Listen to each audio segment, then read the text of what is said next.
சேலத்தில் அடுத்தபடியாக ஒரு மிகப்பெரிய ஒரு ஆபத்தான சூழ்நிலை ஒன்று உருவாக போகுது அப்படின்னு பார்த்தோம்னா நம்ம ஏற்காடு அடிவாரம் தான். இந்த ஏற்காடு அடிவாரத்தில் இது வரைக்கும் மாநகராட்சிக்குட்பட்ட பகுதி.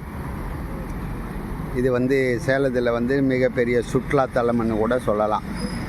இந்த ஏற்காட்டில் போகிற வழி அடிவாரத்தில், அதாவது தீரன் சின்னமலை வளைவு, இந்த வளைவில் பெண்டில் ஒரு லைட்டு கூட இல்லை, ஒரு ஸ்ட்ரீட் லைட்டு கூட கிடையாதுங்க. மிக பயங்கரமான ஒரு சூழ்நிலையில் தான் வாகனங்கள் பயணிச்சுட்ருக்கு.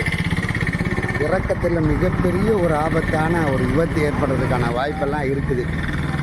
எல்லாருக்கும் தெரியும், இங்கே சேலத்தில் இருக்க எல்லாருக்கும் தெரியும்.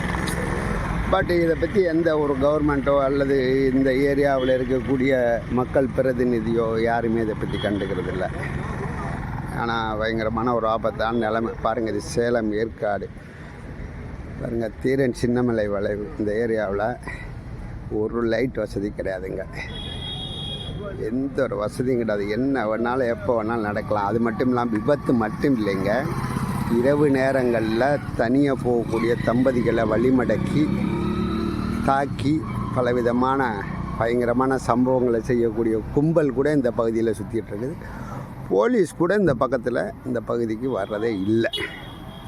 போலீஸுக்கு எந்த விதமான வேலையும் இல்லை. அதனால் இதை பற்றி சேலம் மாவட்டத்தில் காவல்துறையோ இல்லை நெடுஞ்சாலைத்துறையோ சம்மந்தப்பட்ட அதிகாரிகள் யாருமே இதுவரையும் கவலைப்பட்டதாக தெரியலை. அவங்க அதை பற்றி ஃபீல் பண்ணுறதா இல்லை. அந்த மாதிரி ஒரு சூழ்நிலையில் தான் இன்றைக்கி சேலம் இருக்குது. இந்த ஏற்காடு அப்படின்றது ஏழைகளின் ஊட்டி அப்படின்னு சொல்கிறாங்க. பாருங்கள், கும்முன்னு இருட்டில் தான் இருக்கும். இன்றைக்கி ஞாயிற்றுக்கிழமை, இன்றைக்கி வாகனங்கள் அதிகமாக வரும். பாருங்கள், கும்முன்னு இருட்டு. இது பல ஆண்டு கணக்காக இருக்குங்க. இங்கே எந்த விதமான ஒரு லைட்டில் ஒரே ஒரு சோலார் லைட் ஒன்று இருக்குதுங்க. இந்த சோலார் லைட்டு, இது சிக்னலு. இந்த சோலார் லைட்டு அது என்றைக்கோ ரிப்பேர் ஆகி போச்சு. இந்த படி வேகத்தில் வந்துட்டுருக்காங்க. இந்த வேகத்தில் வரும்போது சட்டன்னு பயங்கரமான விபத்துக்கு வாய்ப்பு இருக்குது. என்ன அப்படி விபத்து நடந்து யாராவது இறந்தால் கூட 10 லட்சம் அளவில் எல்லாம் கொடுக்க மாட்டாங்க. அதனால் போகிறவங்க கொஞ்சம் பார்த்து போங்க நிதானமாக. 10 lakhs கிடைக்குமுன்னா அசால்ட்டாக போயிடாதீங்க. இந்த மாதிரி ஒரு சூழ்நிலை சேலத்தில் இருக்குது. இது சம்பந்தமாக எந்த விதமான ஒரு நடவடிக்கையுமே யாருமே எடுக்க மாட்டேன்றாங்க. அதை பற்றி எந்த சம்மந்தம் இல்லை. ஆனால் ஏற்காட்டுக்கு ஏறும்போது அங்கே வசூல் பண்ணுறாங்க. போகிற வழியில் வண்டிகளுக்கெல்லாம் வசூல் பண்ணுறாங்க. அந்த வசூல் மட்டும் கரெக்டாக நடந்துகிட்ருக்கு. அதே மாதிரி மேலே பார்த்திங்கன்னா பார்க்கிங்னு சொல்லிட்டு கண்டதுக்கெல்லாம் மேலே வசூல் பண்ணுறாங்க. ஏற்காடு நகராட்சி இது ஊராட்சி வாங்கிக்கிறாங்க, பேரூராட்சின்னு சொல்லி எல்லாத்துக்குமே அங்கே பயங்கரமான வசூல் இருக்குது.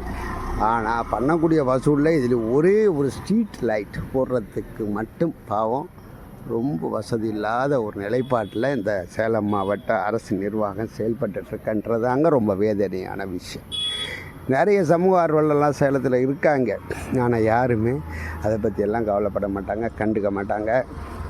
எவன் செத்தானே எவன் வாழ்ந்தானா ஃபோனாக போகுது அப்படின்ற மாதிரி தான் வாழ்ந்துட்டுருக்காங்க. ஸோ அதனால் இந்த வீடியோ போட்ட பிறகும் இவங்க ஒரு ஸ்ட்ரீட் லைட் போடுவாங்க, ஒரு பாதுகாப்பு ஏதாவது பண்ணுவாங்க அப்படின்னு நம்பினோம்னா அது நடக்காத ஒரு விஷயம். அதனால் அன்பான மக்களே, ஏற்காட்டுக்கு போவாங்க, சீக்கிரமாக கிளம்பிடுங்க. அப்படியும் இரவு வேளையில் கீழே இறங்குற மாதிரி ஏறுற மாதிரி இருந்துச்சுன்னா தயவு செஞ்சு உங்கள் உயிரை நீங்கள் காப்பாற்றிக்கிங்க. பொறுமையாக இறங்குங்க, பொறுமையாக போங்க, பொறுமையாக வாங்க. உங்கள் உயிருக்கு நீங்கள் தான் பாதுகாப்பு. இந்த அரசோ எதுவுமே கண்டிப்பாக அதெல்லாம் பண்ணி கொடுக்க மாட்டாங்க. இந்த பாருங்கள், ஒரு கார் வருது, பயங்கரமான வேகத்தில் இறங்குங்க. பாருங்கள் என்ன ஸ்பீட்டில் வர்றாங்கன்னு மட்டும் பாருங்கள். அப்படி எதிர்க்க இன்னொரு கார் பாருங்கள். அவ்வளோதான், சிம்பிளி சூப்பர். அதனால் பொதுமக்கள் நீங்கள் கவனமாக இருங்க. அரசு எந்த நடவடிக்கை எடுக்க மாட்டாங்க, அதை பற்றி கவலைப்பட மாட்டாங்க. அப்படி எடுத்தாங்கன்னா ரொம்ப சந்தோஷம் தான், ஆனால் எடுக்க மாட்டாங்க. அதனால் பத்திரமா இருங்க. இன்னொரு அருமையான வீடியோவில், வித்தியாசமான வீடியோவில் சந்திப்போம். இந்த இன்னொரு வண்டி கூட பயங்கரமான வேகத்தில் வருது பாருங்கள். பயங்கர வேகத்தில் இந்த பெண்டில் திரும்பணும். இங்கே ஒரு லைட் கிடையாது, ஸ்ட்ரீட் லைட் கிடையாது, ஒரு போலீஸ் கிடையாது. இன்றைக்கி சண்டே, சரியான டூரிஸ்ட் ஃபுல்லாக பயங்கரமாக இருக்காங்க. மேலே ஒரு போலீஸ் கூட கிடையாது, எதுவுமே இல்லை. அதனால் பாருங்கள் மக்களே, நன்றி மக்களே, தொடர்ந்து ஆதரவு கொடுங்க. நம்ம சேனலில் ஏதோ நகைச்சுவை அரசியல் இந்த மாதிரி ஏதோ பொதுவாக பண்ணிகிட்ருக்கோம். வருமானத்தை எதிர்பார்த்து நாங்கள் சேனல் பண்ணலைங்க, எங்களுக்கு டைம் பாஸுக்கு நாங்கள் பண்ணிகிட்ருக்கோம். நன்றி, வணக்கம். அவ்வளோதாங்க. அது பயங்கரமான ஒரு நிலைப்பாடு. அப்படியே பாருங்கள் எவ்வளோ வண்டிங்க வருது பாருங்கள். ஒரு லைட் இல்லை, ஒரு போலீஸ் இல்லை, ஒரு அதுக்குள்ளே டூ வீலர்காரங்க உள்ளே புந்து போயிட்டுருக்காங்க பாருங்கள். இது ரொம்ப ஒரு கொடுமையான நிலைமை. இது ஏற்காடுங்க, இது ஏற்காடு அடிவாரங்க.